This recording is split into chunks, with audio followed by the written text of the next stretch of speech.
Now the constitutional provinces are necessary for the success of federalism but these are not sufficient. मतलब constitutional powers होना जरूरी है but किसके लिए भाई, अगर मेरे को फेडरलिज्म को बचाना है, उसको सक्सेस लेना, बट ये इतना उसकी सक्सेस के लिए पूरा कंफर्म नहीं है, 100% सारी चीज नहीं है, इसके लिए मुझे और भी चीज देखना है। तो उन्होंने बताया कि यहां पर the real success of federalism in India can be attributed to the nature of democracy politics and in our country. मतलब जो हमारी कंट्री का पॉलिटिक्स है वहां पर भी डेमोक्रेसी होना बहुत जरूरी है, और वो डेमोक्रेसी की स्पिरिट जिसकी बात करते हैं, power sharing, federalism, this is what the spirit of country. भाई जो हमारा कॉन्स्टिट्यूशन, डेमोक्रेसी की जो स्पिरिट है वो ये चीज है। तो इस कारण से हम क्या कर सकते हैं, पूरा फेडरलिज्म को बचा के चल सकते हैं। मतलब जहां स्टेट और नेशन दोनों एक साथ जुड़ के काम करेंगे तो ऑब्वियसली जो हमारी पूरी कंट्री है वो ग्रो करेगी और उसमें सक्सेस देखने को मिलेगी। So I guess this is it in this topic. Let's continue with the second part of this chapter. हम लोग चैप्टर जो पढ़ रहे हैं दैट इज फेडरलिज्म, और फेडरलिज्म का ये पार्ट 2 है। पार्ट 1 वी हैव डिस्कस्ड, उसके बारे में हम लोगों ने ईच एंड एवरीथिंग को बहुत डिटेल में, बहुत प्यार से समझा था। तो मेक श्योर एक वाला वीडियो बहुत अच्छे से देखना, उसके बाद इस वीडियो पे आना। नाउ सेकंड जो हम लोग का पार्ट स्टार्ट हो रहा है वो लिंग्विस्टिक स्टेट से हो रहा है। अब एक चीज़ कॉमनली सोचो कि जब हम लोग का इंडिया हम लोग यूनाइट कर रहे थे, ठीक है, अलग अलग प्रोविंशियल स्टेट्स हुआ करती थी, अलग अलग राजघराने हुआ करते थे। उन लोगों ने बोला कि यार कि हम लोग शायद 535 कॉन्स्टिट्यूएंसीज, मतलब अलग अलग प्रोविंशियल स्टेट्स हुआ करती थी, प्रिंसली स्टेट्स हुआ करती थी, उन लोगों ने यूनाइट हुआ। हम लोग को जो है सरदार वल्लभ भाई पटेल है, उनके नेतृत्व में हम लोग पूरा यूनाइट हुए। तो जब यूनाइट हुए तो उस वक्त सर 535 थी, फिगर बता रहा हूँ, I am not 100% sure, but it was like 535 states के आसपास थी। अब समझना, जब इतनी सारी स्टेट्स थी तो बाद में सर ये 28 पे कैसे आके सीमित हो गई? तो वापस क्या करा, रीडिजाइन करा। जब हमारा इंडिया 47 में 1947 में, आई एम रियली सॉरी, जब हमारा इंडिया 1947 में आया था, आज़ाद हुआ था, तो 1947 में हमने क्या करा, 47 में हम लोगों ने रीडिज़ाइन करना स्टार्ट करा कि जितनी भी हमारी स्टेट्स हैं उसको कैसे कैसे बाउंड किया जाए, कैसे एक रखा जाए। और फिर डिसाइड करा कि हम लोग कुछ जैसे मध्य प्रदेश है, तो मध्य प्रदेश को क्या करा भाई, ये इसके जियोग्राफिकल लोकेशन के बेसिस पे देखा कि यार भैया इंडिया के सेंटर में मध्य में, इसलिए मध्य प्रदेश रख दिया। उत्तर प्रदेश ये नॉर्थ उत्तर वाली दिशा में, इसलिए नाम उत्तर प्रदेश रख दिया, ठीक है। तो ये किसी राजस्थान का नाम कैसे रखा भाई, यहाँ राजाओं का स्थान है इसलिए राजस्थान रख दिया। हिमाचल, हिम के आंचल में इसलिए हिमाचल। बट ये तो कुछ जोग्राफिकली कुछ उसकी कैरेक्टरिस्टिक्स के बेसिस पे रखा। सिर्फ और क्या चीज बाकी देखो, बाकी हमारे जो है वो सर तमिलनाडु, ठीक है, गुजरात, पंजाब, क्या है ये, किस के प्लेसेस, किसकी चीजों पे ध्यान रखा, on the basis of language, ठीक है। तो यहां पर क्या करा, लिंग्विस्टिक डिवीजन करा स्टेट्स का, ठीक है। तो लिंग्विस्टिक स्टेट्स क्या होती है, लिंग्विस्टिक क्यों वो चीज करा, अब जरा समझना।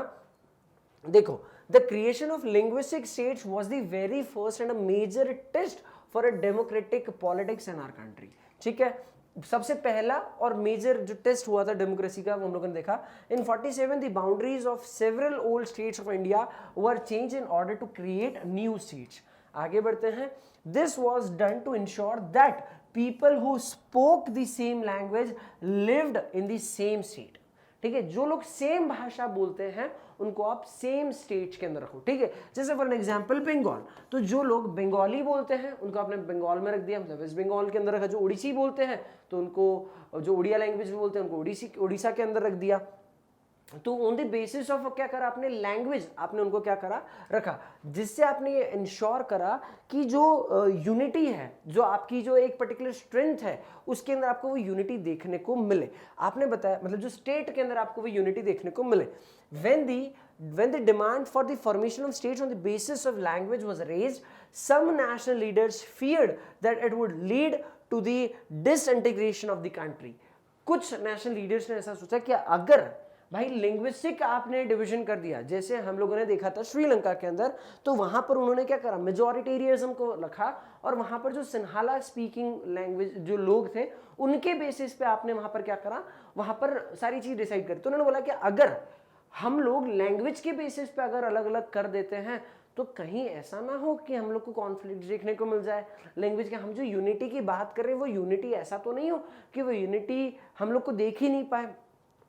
तो ये चीज लोगों के बाद में बता गए फॉर्मेशन, लेकिन जब हुआ तो उसके चक्कर में और क्या देखा हमको, और यूनाइटेड, बिकॉज हमारा जो कॉन्स्टिट्यूशन वो इतना प्यारा है कि वो सभी के द्वारा उसको इजीली एक्सेप्टेबल किया, इसीलिए तो इतने ज्यादा अमेंडमेंट्स हुए, इतना सोच समझ के उस कॉन्स्टिट्यूशन को फ्रेम कराया ताकि सब लोग उसको एक्सेप्ट करें, ठीक है। तो formation of linguistic stage made the country more United and also made administration easier.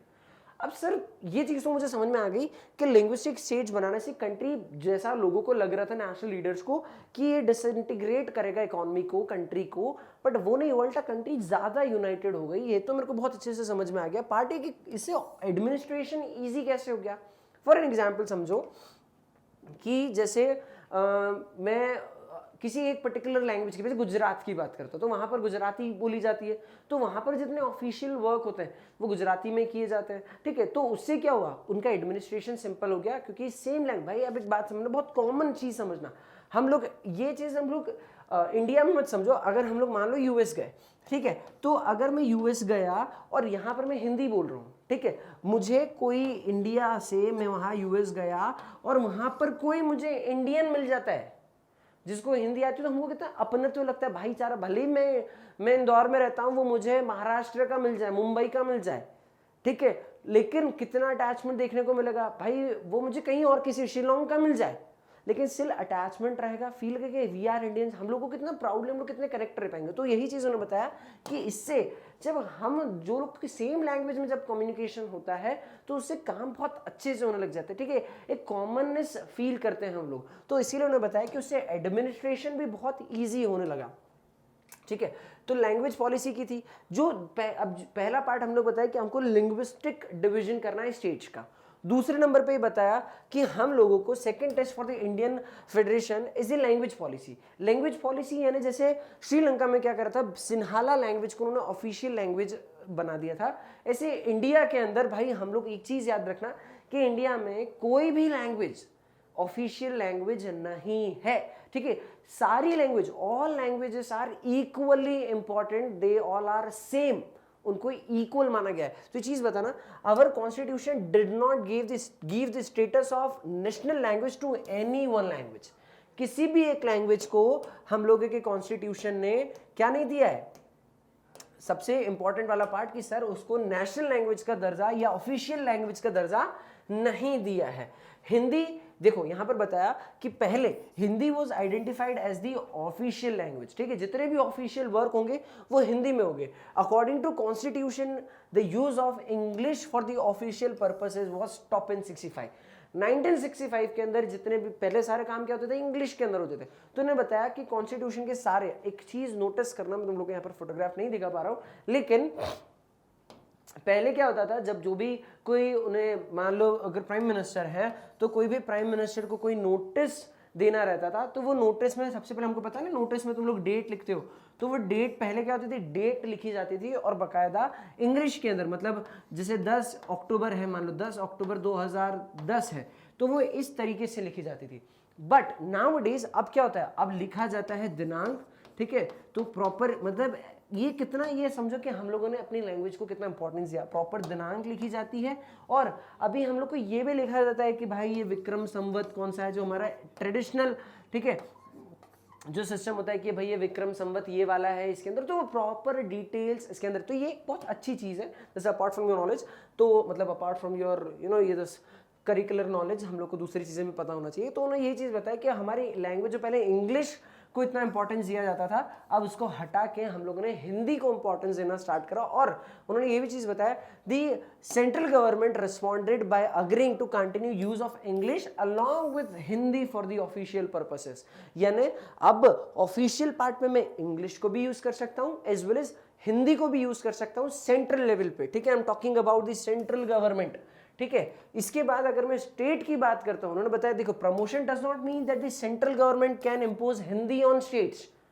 ये नहीं बोला कि सेंट्रल गवर्नमेंट हिंदी को हर स्टेट पे इंपोज कर रही है, ये बोला कि जहां पर where people speak a different language, state to have their own official language.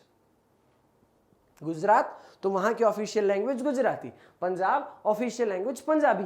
तो क्या बोला कि जो लैंग्वेज भाई जो स्टेट जहां पर लोग दूसरी भाषा बोलते हैं तो वो वहां पर उनकी भाषा को वो ऑफिशियल लैंग्वेज बोल सकते हैं, जिसके कारण वहां का एडमिनिस्ट्रेशन और स्मूथ होगा। ठीक है, आगे बढ़ते हैं।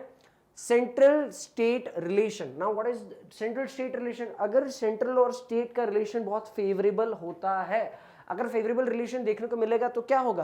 कंट्री यूनाइटेड रहेगी, बिकॉज हम लोग बोलते हैं ना यूनिटी इन डाइवर्सिटी। क्यों? बिकॉज हमारी इंडिया बहुत डाइवर्स है, तो इस डाइवर्सिटी में यूनिटी लाने के लिए इन दोनों को बहुत अच्छे से काम करना पड़ेगा। इसलिए हम लोग कॉमनली देखते हैं कि हो सकता है मेनी टाइम्स, ठीक है, सेंट्रल गवर्नमेंट कोई अलग पार्टी फ्रेम कर रही है, कोई अलग, मान लो वो उन्होंने अलायंस बना रखी हो, और स्टेट के अंदर कोई अलग पार्टी चल रही है, उनकी अपनी दूसरी कोई कोलिएशन गवर्नमेंट है। तो जरा देखते हैं क्या बताया। Restructuring the central state relation is one more way in the which federalism has been strengthened in practice. Since no single party got a clear majority in the Lok Sabha, the major national parties had led to enter into an alliance with the many parties. ठीक है, मैंने उस chapter में भी तुम लोग को बताया था कि जैसे फॉर एन एग्जांपल हम लोग महाराष्ट्र का लेते हैं, तो महाराष्ट्र में 3 पार्टीज ने मिलकर अलायंस बनाई है। तो ऐसे हो सकता है जो 3 नेशनल पार्टीज है जो नेशनल लेवल पे ऑपरेट कर रही हैं, वो क्या करती हैं? अलायंस बनाती। प्लस ये तो मैंने एक स्टेट की बात कर रहा हूं, सेंट्रल लेवल पे भी एनडीए ने सरकार बनाई। ठीक है, क्योंकि कोई एक पर्टिकुलर पार्टी को पूरी क्लियर जो मेजॉरिटी नहीं मिलती है, ठीक है, तो उन्होंने क्या करता है, जैसे भाई बोलते ना यूपीए की सरकार है, ठीक है, तो यूपीए की सरकार मतलब यूपीए में कांग्रेस इज अ पार्ट, ठीक है, एनडीए में बीजेपी इज अ पार्ट, ठीक है, हो सकता है इट इज लीडर, यहां पर इनके लीडर है, बट इनके साथ इनकी बहुत सारी और पार्टीज भी हैं जो इनके अलायंस में जुड़ी हुई है। नाउ योर वर्क, तुमको बताना है कि एनडीए का फुल फॉर्म क्या होता है और यूपीए का फुल फॉर्म क्या होता है। चलो आगे बढ़ते हैं। This led to new culture of power sharing and respect for autonomy of central government as well as state government। मतलब यहाँ पर सेंट्रल गवर्नमेंट की बात समझना कि जब सेंट्रल गवर्नमेंट, क्योंकि यहाँ पर स्टेट गवर्नमेंट की तो ऑटोनॉमी है ही है, जब स्टेट गवर्नमेंट एक अलायंस बना रहे तो वो लोग तो कर ही रहे, लेकिन सेंट्रल लेवल पे भी अलायंस बनते हैं जिसको एनडीए और यूपीए हम लोगों ने कॉमनली देखने को मिलती है। Thus federal power sharing is more effective today than it was in the early years after the constitution came into force। इसी कारण से जब कॉन्स्टिट्यूशन आया उसके बाद से फेडरलिज्म का और इंपॉर्टेंस बढ़ गया। बिकॉज मतलब ऐसा समझते ना, बोलते यार ये तो एक बार, जैसे हम लोग कॉमनली बोलते हैं कि अगर कोई बहुत सुंदर व्यक्ति है तो बोलते हैं यार ये तो एकदम, क्या बोलते हैं यार कॉमनली, फिर क्या मुहावरा होता है यार वो सर,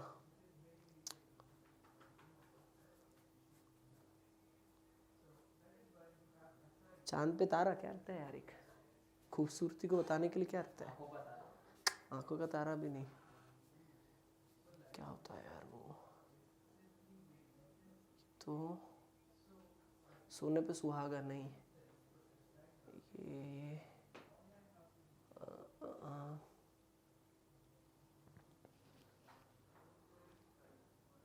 सिर का ताज, जिसका रूप और निखर गया ऐसा बोलते ना यार, उससे लगाने से क्या होता है जिससे, चलो छोड़ो क्या बोलूँगा यार, उसको कंटिन्यू तो करना ही पड़ेगा।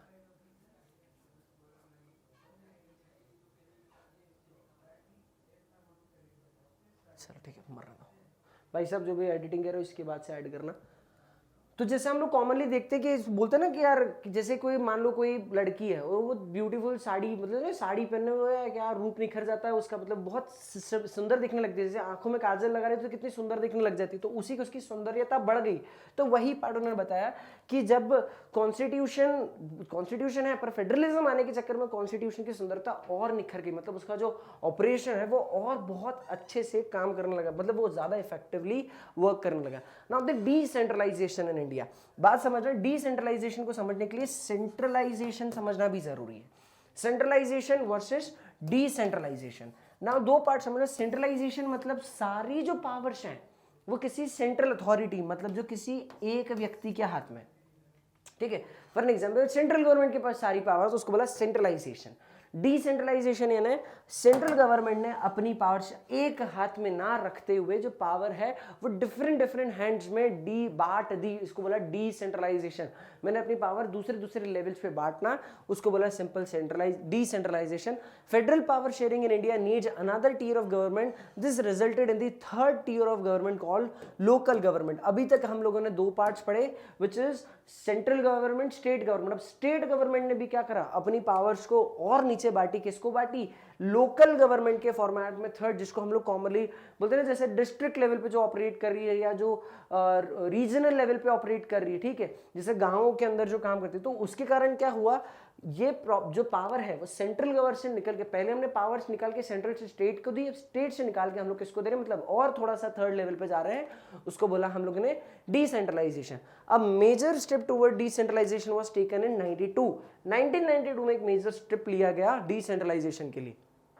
Seats are reserved in the elected bodies for scheduled caste, scheduled tribes and other backward classes. Even womens के लिए भी क्या हुआ, उन्होंने बताया देखो at least 1/3 of all position are reserved for womens. ये किसके लिए, डेमोक्रेसी का निखारने के लिए, ठीक है, आंखों का काजल याद रखना, डेमोक्रेसी को और सुंदर बनाने के लिए क्या किया गया, इन चीजों को जो ऐसी जो जहां, क्योंकि हमारे इंडिया के अंदर डिस्पैरिटीज बहुत थी, ठीक है, इनइक्वालिटीज बहुत थी, तो इस कारण से क्या करा, जितने भी सोशल ग्रुप्स थे उन लोगों को भी हम लोगों ने क्या करा, इंपॉर्टेंस दी। उन लोगों को ऐसा नहीं लगे कि हम एलियनेटेड है, तो इसलिए उनके लिए क्या करा, सीट रिजर्व करी। प्लस हम लोग क्या करते थे कॉमनली कि वुमेन्स का जो इंपॉर्टेंस है, ठीक है, वो ऐसा नहीं सिर्फ इंडिया में, ऑल ओवर ग्लोब में वुमेन्स का इंपॉर्टेंस बाद में बहुत लेटर ईयर्स में हम लोग को देखने को मिला। तो हम लोगों ने क्या करा, हम लोगों ने वुमेन्स को भी ऐसा नहीं लगे कि हम सिर्फ किसी एक पर्टिकुलर क्लास के लिए, भाई वुमेन्स भी तो, जैसे कल्पना चावला देश का नाम रोशन करा उन्होंने, ऐसे ही वुमेन्स को भी हमने क्या करा, उनके लिए भी वो भी आगे बढ़े, इसलिए उनके लिए भी 1/3 सारी पोजीशंस को वुमेन्स के लिए रिजर्व कर दिया। एंड इंडिपेंडेंट इंस्टीट्यूशन, प्रॉपर एक अलग से ऑर्गेनाइजेशन इंस्टीट्यूशन बनाया जिसको बोला स्टेट इलेक्शन कमीशन, उसको बनाया गया जो इन सारी चीजों को ध्यान रखे, ठीक है। The state government are required to share some power and revenue with the local government. मतलब जैसे मैं तो बता ना भाई, दादाजी को पावर पापा को देना, पापा को पावर मुझे देना, यानी वही सेंट्रल गवर्नमेंट को पावर स्टेट के साथ बांटना है, स्टेट को कुछ पावर लोकल गवर्नमेंट के साथ बांटना है। The rural local government is popularly known as Panchayati Raj, ठीक है, मतलब यहाँ पर पंचायत सिस्टम होता है, इसलिए उसको बोला पंचायती राज। और इन पंचायती का मतलब जो ये पंचायत राज होता है, इसका एक लीडर होता है, ठीक है, जो मुखिया होता है, उस मुखिया को प्रेसिडेंट या फिर सरपंच बोला जाता है, ठीक है। This is council consisting of several ward members often called as panch and the president और सरपंच। गेटिंग में आगे बात करते हैं। ऑल द पंचायत समिति और mandals in the district together constitute the जिला परिषद। जितने भी मंडल्स हैं, जितने भी जो हमारी समिति बनी है, वो सब मिला के क्या बनाती हैं, जिला परिषद बनाती हैं। Local government body exist in urban areas, जो ऐसा नहीं कि भाई सिर्फ रूरल एरियाज के अंदर होती है, ये अर्बन एरियाज में भी हमको देखने को मिलती है, और बिग जितनी सिटीज है वहां पर भी देखने को मिलती है in the name of municipal corporation, या जिसको हम लोग म्यूनिसिपैलिटीज बोलते हैं, ठीक है। This new system of local government is the largest experiment in democracy conducted anywhere in the world. इसी कारण से हमारा जो इंडिया है वो इतना ज़्यादा सक्सेसफुली सभी को मैनेज कर पा रहा है। So I guess this is it in this chapter.